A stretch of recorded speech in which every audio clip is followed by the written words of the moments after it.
మన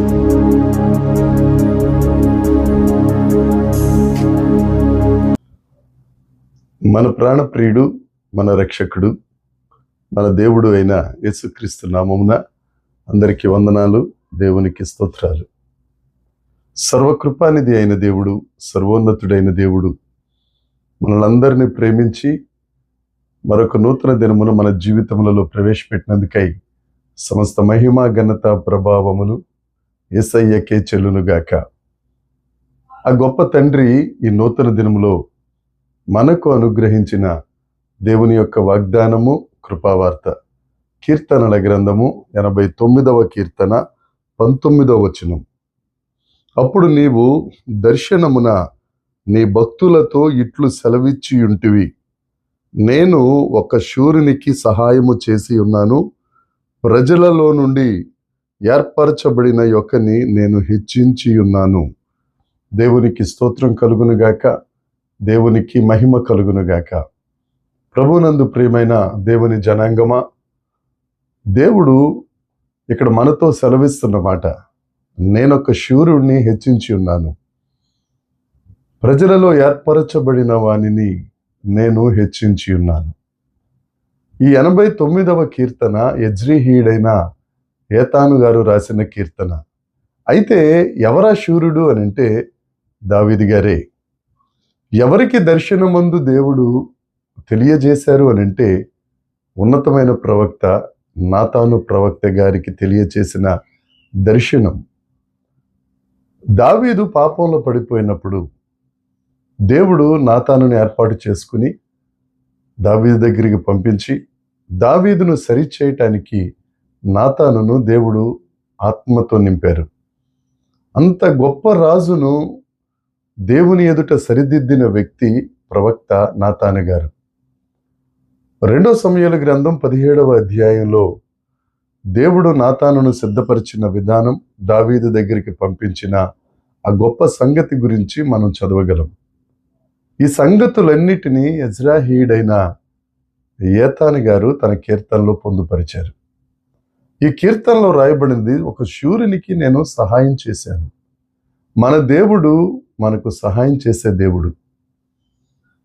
ఆపత్కాలమున నమ్ముకొనదగిన సహాయకుడు ఎవరైనా ఉన్నారు అని అంటే అది యేసుక్రీస్తు ప్రభువే. నువ్వు ఎవరెవరి సహాయం కోసం ఎదురు చూస్తూ ఉంటావు, ఎవ్వరూ నీకు సహాయం చేయరు. నీకు ఎవరైతే సహాయం చేస్తారని గట్టి నమ్మకం పెట్టుకొని ఉంటావో వారే నీకు వెన్నుపోటు పొడిచి నీ మీద నుంచి దాటి వెళ్ళిపోతారు. అందుకే కీర్తనకారుడు అంటారు, మనుషులను నమ్ముకొనుట కంటే యెహోవాను ఆశ్రయించుట మేలు.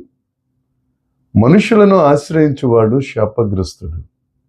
మనకు సహాయం చేసేది, ఆపద్దినమున మనకు తోడుగా ఉండేది యేసుక్రీస్తు ప్రభు ఒక్కరే. ఆయనకు మరొక పేరు ఎబినేజరే. ఎబినేజరే అంటే సహాయపు రాయి, ఏజర్ అనగా సహాయము. మనకు సహాయం చేసే దేవుడు ఆయనే.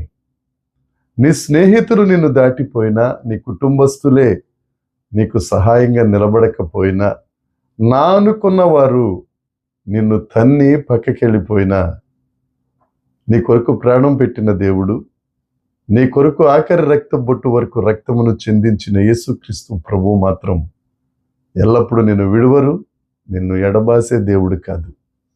ఆయన నీకు సహాయం చేసే దేవుడు, నీకు సహాయంగా ఉండే దేవుడు, నిన్ను ఎత్తుకుని హత్తుకునే దేవుడు యేసుక్రీస్తు ప్రభు ఒక్కరే. అంతేకాదు, ప్రజలందరిలో నేను హెచ్చించి ఉన్నాను. మనల్ని హెచ్చించే దేవుడు యేసుక్రీస్తు ప్రభు. 115వ కీర్తనలో ఉంటుంది 18వ వచనంలో, పిన్నలనైనను పెద్దలనైనను యెహోవా యందు భయభక్తులు కలిగిన వారిని ఆయన ఆశీర్వదిస్తారు. ఆయన ఆశీర్వదిస్తారు. అంతేకాదు, నిన్ను హెచ్చిస్తారు. ఎక్కడో బెత్లెహేము పొలాలలో గొర్రెలు కాసుకుంటున్నారండి దావీదు గారు. తండ్రి కూడా ఆయన్ని మర్చిపోయాడు. సమూయేలు వచ్చి యెషయి కుమారులను అభిషేకిస్తున్నప్పుడు పైనున్న వారందరినీ తృణీకరించగా ఇంకెవరైనా ఉన్నారంటే ఉన్నాడండి కడసారి వాడొకడు. తండ్రి ప్రేమను కూడా నోచుకొని దావీదును దేవుడు ఆ గొర్రెల మందలో నుండి, ఆ గొర్రెల దొడ్డిలో నుండి పైకి తీసుకొచ్చి రాజగృహంలో కూర్చుండబెట్టి మహారాజుగా హెచ్చించిన దేవుడు యేసుక్రీస్తు ప్రభు ఒక్కరే. ఆ దేవుడు నిన్ను కూడా హెచ్చిస్తాడు. నువ్వు ఆయన మీద ఆధారపడాలి. ఆయన సహాయం కొరకు నువ్వు వేడుకోవాలి. ఆయన కొరకు ఓర్పుతో సహనంతో ఆయన కొరకు ఎదురు చూచినట్లయితే తప్పక నిన్ను హెచ్చించే గొప్ప దేవుడు ఆయన. ఒకవేళ నీకేదైనా రోగం వచ్చిందనుకో, యెహోవా రాఫాగా ఉండి నీకు సహాయం చేసి నిన్ను ఎవరైతే నీ అనారోగ్యంలో అలుసుగా తీసుకున్నారో వారందరి ఎదుట నిన్ను హెచ్చిస్తాడు ఆయన. ఒకవేళ ఆర్థిక పరిస్థితులలో నీవు కొట్టుతూ మిట్టాడుతూ ఏ హస్తం నీకు తోడుగా లేనప్పుడు ఎందుకు ప్రభువా ఈ జీవితం అని కన్నీటితో ఏడుస్తున్నావేమో. అందరూ సంపాదించేవారయ్యారయ్యా, నేను ఒక్కడనే తండ్రి, ఏ సంపాదన లేక దిక్కు లేక నీ వైపు చూస్తున్నాను ప్రభువా అంటే యెహోవా ఈరేగా నీకు అన్ని విధాలా సహాయం చేసి నిన్ను హెచ్చించే గొప్ప దేవుడు యేసుక్రీస్తు ప్రభు ఒక్కటే. నీ కన్నిటినీ ఆయన నాట్యంగా మారుస్తారు. ఒక శూరునికి సహాయం చేసిన దేవుడు ప్రజలందరిలో ఆయనను హెచ్చించిన దేవుడు. నా ప్రియ సహోదరి సహోదరుడా, ఈ దినాన నీకు సహాయం చేయడానికి సిద్ధంగా ఉన్నారు. నిశ్చయంగా నిన్ను హెచ్చిస్తారు. ఈ దినాన ఈ వాగ్దానాన్ని స్వతంత్రించుకో, ఈ వాగ్దానాన్ని చేతపట్టుకో. నాకు సహాయం చేసే ఒక ఆయన ఉన్నారు, నన్ను హెచ్చించే దేవుడు నమ్మదగిన దేవుడు అని ముందు నువ్వు ధైర్యం తెచ్చుకో. అనేకుల ఎదుట సాక్షిగా ఉండు. ఆ దేవుడు నిన్ను ఆశీర్వదించి అనేకులకు ఆశీర్వాదముగా చేయునుగాక. దేవుడి మాటలు దీవించునుగాక. ఆమేన్. ప్రార్థన చేసుకుందాం. పరలోకమందున్న మా తండ్రి, పరిశుద్ధుడా, కృప కలిగిన దేవా, నీకు స్తోత్రం.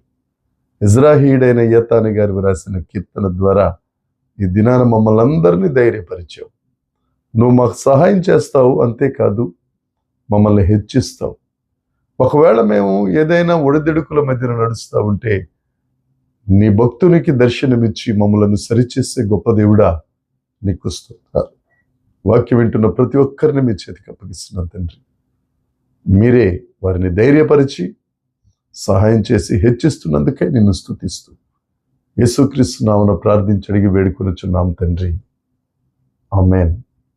దేవుని కృప మనందరికీ తోడై ఉండునుగాక. ఆమేన్, ఆమేన్, ఆమేన్.